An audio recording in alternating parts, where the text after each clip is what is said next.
Antes de entrar para uma casa de axé, você precisa saber as dificuldades de se manter um terreiro. Muitas pessoas acreditam que abrir um terreiro é coisa simples. É somente arranjar umas meias dúzias de imagens, colocar sobre uma mesa, ou prateleiras, acender velas, cantar, bater palma e deixar os guias descerem terra. Não é bem assim, o buraco é mais embaixo. Além dos assentamentos e preparação do chão, do congá, das imagens, enfim de todos os detalhes que englobam o terreiro, temos outras dificuldades que a pessoa na fama de querer um status não se apercebe. O início de um terreiro aqui na Terra tem a sua contraparte no astral, afinal, se uma casa trabalha com espíritos, e esses irmãos que começam a dedicar e amparar a corrente vão iniciar um processo de cura, os irmãos de baixas vibrações espirituais obrigatoriamente terão que ser socorridos inicialmente para algum local, concordam? Este local será justamente a parte invisível que nós seres humanos não enxergamos, e ela estará muito, mas muito perto de nós, deverá ser um local de trânsito rápido, onde os espíritos receberão os primeiros socorros e após as triagens serão transferidos para hospitais, creches, sanatório ou escolas no astral. As dificuldades das matérias muitas vezes são superiores. Mas a essas espirituais detalhadas acima, para se manter um terreiro logicamente necessita-se de um local, tem que ter um local que ao menos apresente um pouco de conforto aos médiuns e também às pessoas que buscam socorros. Para ter um local apropriado, tem que pagar aluguel, água e luz. Precisa-se de ter casa de banho, isto nos leva a entender que, necessariamente irá se usar, papel, sabão ou sabonete, toalha, ou papel toalha, desinfetante. Senão ninguém vai ter casa de banho. Ninguém trabalha no escuro, obrigatoriamente tem que ter energia elétrica. Ninguém trabalha sem ao menos uma vela no congá ou na tronqueira, porém sabemos que não usamos somente uma, são algumas para cada trabalho. Compreende o quanto é difícil manter um terreiro, o que muitos chefes de congás fazem para manter a porta aberta. Não é fácil manter um terreiro aberto, não é barato manter um terreiro aberto, se fôssemos levar somente pelo lado material. Creio que muitos irmãos já teriam encerrado as suas atividades há muito tempo. Eu fico triste quando fico sabendo do encerramento das atividades de um terreiro. Isto é o que a gente sabe, mas quantos terreiros não fecham as suas partes devido à falta de estrutura ou à união do seu grupo mediúnico? Sou solidária para com esses chefes de congás que, como último recurso, escolhem encerrar as suas atividades e aguardar o amparo dos orixás para recomeçar a sua vida. Temos que ser solidários, pois sabemos e vivemos esta triste realidade, contamos moedas muitas vezes para completar o pagamento de todos os nossos encargos. Sabem, meus amigos, é muito fácil a pessoa ir ao terreiro e pedir a este um favor, olha, nesses anos já todos vi eles ajudarem tanta gente e conto nos dedos de uma mão a pessoa que um dia lembrou em trazer uma garrafa de marafo para ofertar na tronqueira. Por causa disso me solidarizo com todos vocês. Todos os dirigentes, mãe e pais no santo, babas e abas que preferem encerrar suas atividades. Uma casa de axé respira. É corretíssima a afirmação dos antigos de que uma casa de axé respira. Ela não só respira, como pulsa e emana energia em resposta à energia que emana de cada participante da mesma. Sejam pessoas, orixás ou guias espirituais. Portanto, é importante ter cuidado com algumas situações que emana das pessoas, principalmente dos filhos de santo. Se você emanar preguiça, receberá esta energia de volta. Se você emanar melancolia, receberá de volta. Se você emanar discórdia, discórdia receberá de volta. Se emanar atitudes arrogantes, arrogância receberá. E assim por diante. Por isso, ao chegar a um tempo, é importante tomar banhos de folhas que visam purificar e resgatar energias para que as pessoas possam emanar coisas boas, recebendo-as de volta. Caso tenha algum problema, converse com seu zelador, com um guia espiritual ou com alguém que possa lhe ajudar, pelo menos, lhe emanando energias purificadoras, pois tudo que você emana, retorna para você. Filhos de santo dizem: estou desanimado com minha casa de candomblé. Meu pai ou mãe de santo não toca, quase não faz função. Não coloca aial. A casa em muito parada tem que ter mais funções para animar a casa. O pai de santo. Filhos de Atal tem função. Filhos de santo. Meu pai, não sei se dará para eu ir, tenho compromisso. Estou sem dinheiro. Estou doente. Meu filho está doente. Pai de santo. Filhos têm que contribuir com tal coisa para a festa dos santos. Filhos de santo. Pai, não sei se vou poder ajudar. Estou sem dinheiro. Estou com dívidas, talvez se der eu ajudo. Não vou poder contribuir porque não vou poder estar. Pai de santo. Filhos, o barracão está em obra, podem ajudar. Financeiramente ou braçal, filhos de santo. Fica um grande silêncio. Moral da história: será que não é o pai, mãe, de santo que está desanimado com tanta falta de união, falta de interesse e de amor por parte dos seguidores do axé? Que Babá Missangô e Ogum possa abençoar a todos no dia de hoje. Sou médum, como posso ajudar? Quando um médum aceita a mediunidade em seu coração, vai em busca de uma casa de santo, para desenvolver suas habilidades mediúnicas. Aprender e entender o mecanismo que envolve a incorporação. Conhecer seus orixás, seus guias, suas entidades. Mas o que a espiritualidade espera do médum? O que suas entidades e seu dirigente esperam? O que eles esperam de você? Aí estão as questões importantes. Um dirigente espera que, através das suas doutrinas e ensinamentos, poder abrir a mente e o coração do médum, preparando ele para seu trabalhar em sua missão. As entidades, por suas vezes, esperam do médum mudanças e melhoras em seus pensamentos, sentimentos e atitudes. Dedicação e equilíbrio, para que assim possam incorporar e trabalhar. A melhor gira de trabalho para um médum, para um pai, mãe de santo, é aquela onde ele pode assistir seus filhos equilibrados e prontos, incorporados de suas entidades, fazendo atendimento à consulência. Essa é a verdadeira e grande missão, onde dirigentes dirigem e seus filhos trabalham. Infelizmente nem sempre as coisas são assim, mas deveriam ser. Médum, você pode fazer mais, fazer melhor, ir além e avançar. Só depende de você. Converse com seu dirigente, pergunte, tire dúvidas, veja o que mais pode e precisa fazer. Tenha fé e confie em suas entidades, aprenda com elas. Não interfira na sua incorporação. A jornada de cada médum é longa e diferente umas das outras.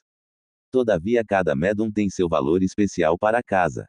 E é por isso que ele faz parte da corrente de seu terreiro. Faça sempre o seu melhor. Mas nunca esqueça que sempre pode ir além. Se superar e se surpreender. Certo dia perguntei meu pai de santo como ele encontrava forças para conviver com a ingratidão de muitos filhos da casa. E ele logo me disse que espalharia sementes durante toda a sua vida, se dedicaria a todas elas e daria o seu melhor. Porém, mesmo assim algumas não iriam brotar, mas seria por aquelas que cresceram. O terreiro precisa da sua ajuda e não da sua crítica. Pense nisso, filho de santo. Pois é, meus irmãos, muitos filhos de santo se incomodam com os irmãos que se disponibilizam em ajudar a casa de santo. Às vezes nos deparamos com piadas e postagens chamando de bajuladores e puxa-saco aqueles filhos de santo que sempre estão dispostos a ajudar seus zeladores. Pessoas que, mesmo depois de um dia cansativo de trabalho ou mesmo tendo sua família para cuidar, sempre arranjam um tempinho para se dedicar à casa de santo em dias de trabalhos nas preparações de oferendas, ebós, obrigações e etc. Enquanto outros quase sempre vêm com as mesmas desculpas, que não pode, está sem dinheiro, tenho que ficar em casa cuidando da minha filha, ou simplesmente ignora o pedido do zelador. Mas esses são os primeiros a irem para as redes sociais criticarem os irmãos que se dedicam à casa de santo, os chamando de bajuladores. Tais pessoas poderiam agradecer a esses irmãos e seguir seus exemplos, ao invés de perder tempo em criticarem.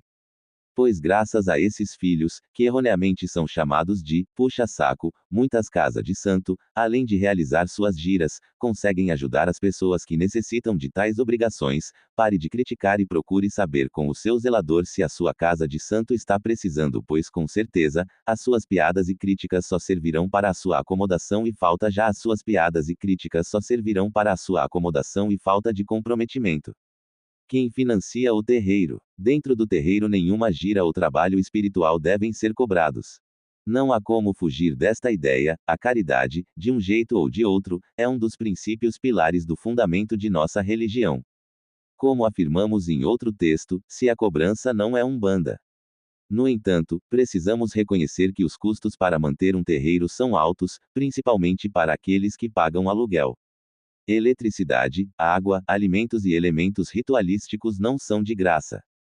Por esta razão, toda coletividade de terreiro em algum momento se questionam como arcaram com todos os gastos. Algo é certo, não é responsabilidade do sacerdote tirar do próprio bolso todos os valores do terreiro. Ele também tem suas condições. contas para pagar, seu trabalho, seus projetos, seus sonhos. Cabe à comunidade sustentar o espaço sagrado que frequenta, em especial por meio da mensalidade dos médiuns e a doação dos consulentes. Não tenha receio em pedir doação. Não apenas em dinheiro, velas, materiais de limpeza e higiene, elementos litúrgicos, mão de obra, tudo ajuda. Relembre-os, aceite Pix, cada vez menos pessoas andam como dinheiro físico. E no caso de algum trabalho espiritual, peça que os consulentes levem os materiais, se eles tiverem condições para tal. Seja compreensivo com os médiuns que estão passando alguma dificuldade financeira e não podem pagar a mensalidades.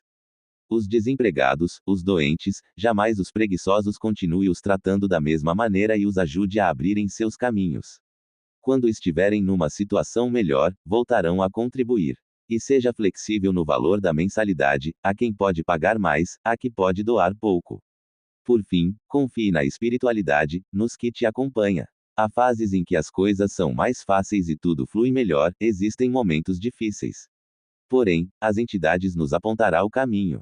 Colabore com sua casa desde o momento que você entrar no terreiro, procure ser útil. Não tome a postura arrogante de achar que faz muito por incorporar. Trabalho ali ao que não falta. Nem que seja molhar uma planta. Você não está lá à toa. Seja disciplinado. E trabalhe, trabalhe, trabalhe. O espaço físico precisa ser preparado não somente espiritualmente, mas também materialmente. Se você não contribuir com sua manutenção, outra pessoa terá que fazer no seu lugar. Do que adianta encher a boca de vaidade se você chega em cima da hora de iniciar os trabalhos? Não tenha coragem nem de passar uma vassoura para ajudar. Isto também é fazer caridade. E tenha certeza que a espiritualidade vê tudo. Lembre-se de quando você incorpora, quem faz todas as atividades é o guia, e não você. Sua tarefa é apenas executar. Você deve estar preparado e concentrado para a atuação da entidade. Mas quando você se dispõe a colaborar na limpeza do seu terreiro, ou prestar ali qualquer outra atividade de cunho mais material, é você diretamente quem exerce essa caridade. Há muitas maneiras de ser útil. Vai de acordo com o terreiro precisa das suas habilidades.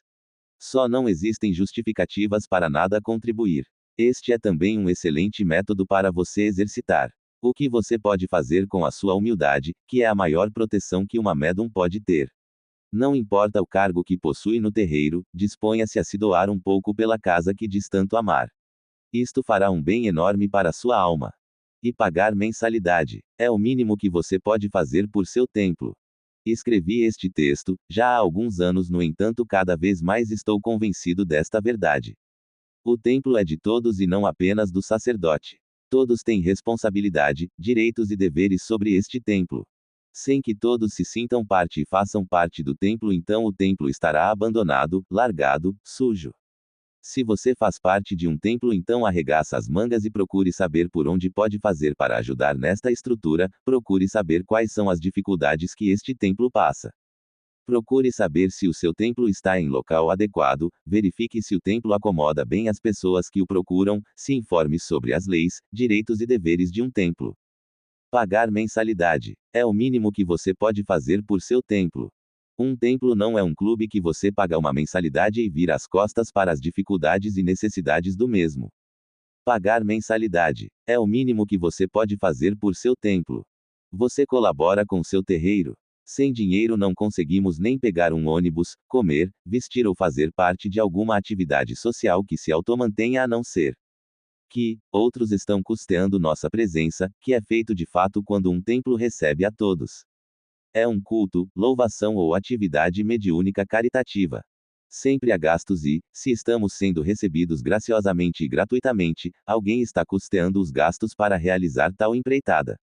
O bem mais precioso, que é a vida, nos foi concedido gratuitamente, assim como a presença de Deus maior, são bens que não se compram, vende ou troca. Daí a máxima, dar de graça o que de graça recebemos. Por esta máxima se dá a ética. Não cobrar um único centavo pelo trabalho espiritual realizado nos templos, que são a casa de Deus, em que se reconhece o poder de realização muito além de nosso querer, ego ou vaidade. Gratuitamente está ali a graça divina e o poder de ação de nossos guias e orixás. Entanto, quem paga o aluguel, luz, água, produtos de limpeza, vela, defumação, bebidas, fumo e outros elementos ritualísticos, além de encargos e cobranças relativas à legalização e contabilidade de um templo. O dirigente deve pagar tudo a fim de fazer valer sua condição de beneficiário maior, ou este é seu karma, o de manter e sustentar, sozinho, o trabalho que é realizado por um grupo de médiuns, uma comunidade. Então os outros médiuns, todos templos vivos de Deus e sacerdotes deste templo individual, que se reúnem no coletivo, terreiro, não têm a mesma responsabilidade que seu dirigente sacerdote, guardando as proporções a que cada um foi chamado em sua missão.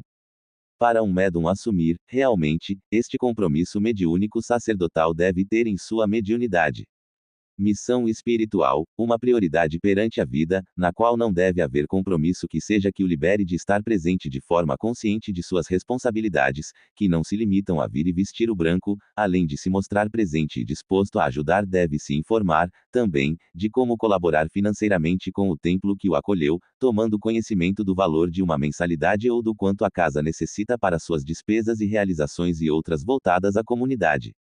Direitos e deveres, obrigações e responsabilidades, também fazem parte de um trabalho espiritual.